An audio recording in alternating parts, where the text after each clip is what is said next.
Hello and welcome to A Cat in the Garden. Today I want to show you all my Millsville wine cabinet. I filled it all up with you in a previous video and I just want to show you how things are going with my Hoya in there. I ended up not even getting a humidifier because I don't think I need it, and I'm going to show you why, but I just want to do a little greenhouse cabinet tour with you. So we're going to flip this camera around because it's on the other side of the room. And Nosy Nutmeg is probably gonna come along with us because he literally loves this cabinet. It's his favorite one. So let's show them. Can we show them the cabinet? All right, let's go. So here it is on this corner of my plant room. I just have a few plants up top here, kind of working on the situation, but most notable is my Shepherdii that I'm literally in love with. I didn't realize how much I love that plant. But anyway, more importantly is the inside. So let's open it up and take a look. Okay, the first, I guess, row I will get to is mostly my favorites from in here.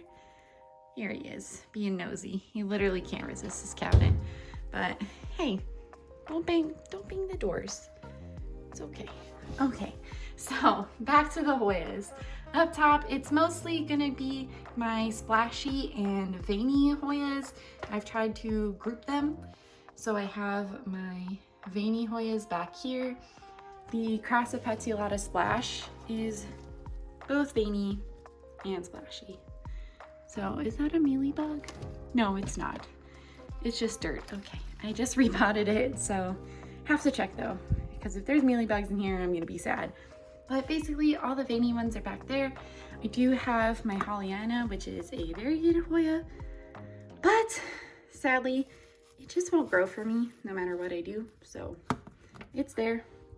But anyway, I have silvery and splashy Hoyas throughout here. The only two full silver Hoyas I have actually are going to be my Lacanosa Louisa Silver right here.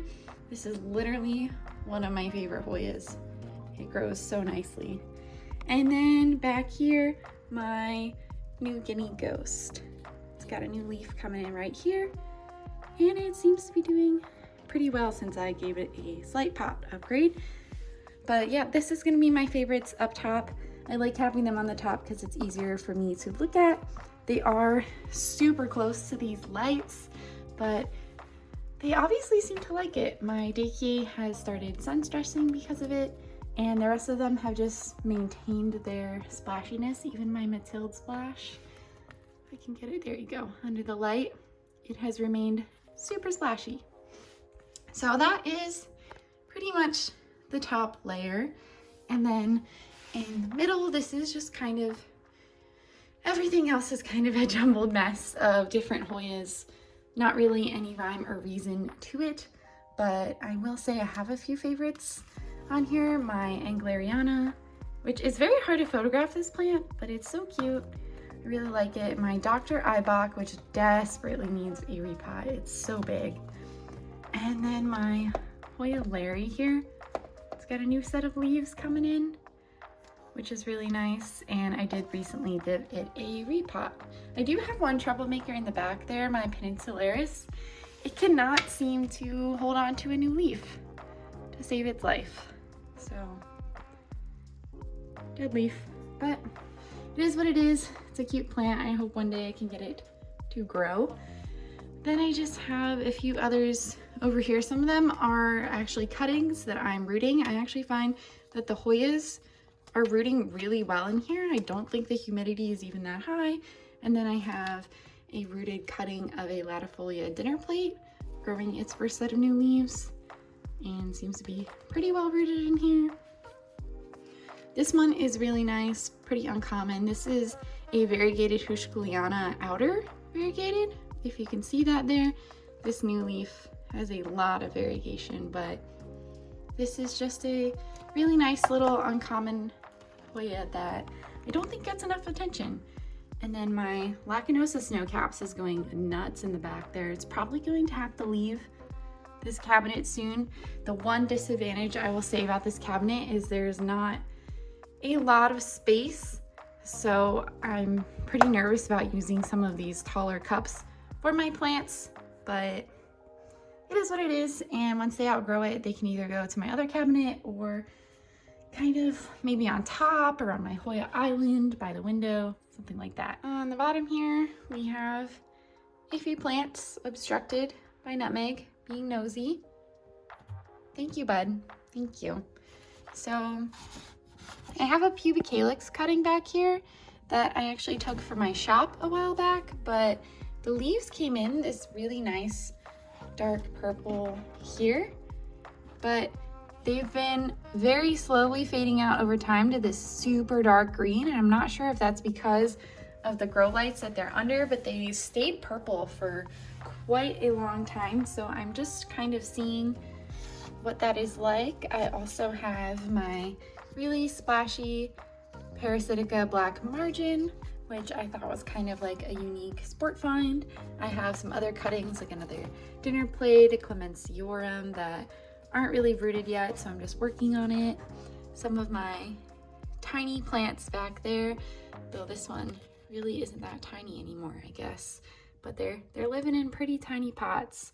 And just kind of another random assortment of things like little cuttings versus full-blown plants. This new leaf is literally huge on this Finlaysonii, but I'm attributing that entirely to fertilizer, maybe a little bit of this bright light here, but the fertilizer sure has helped.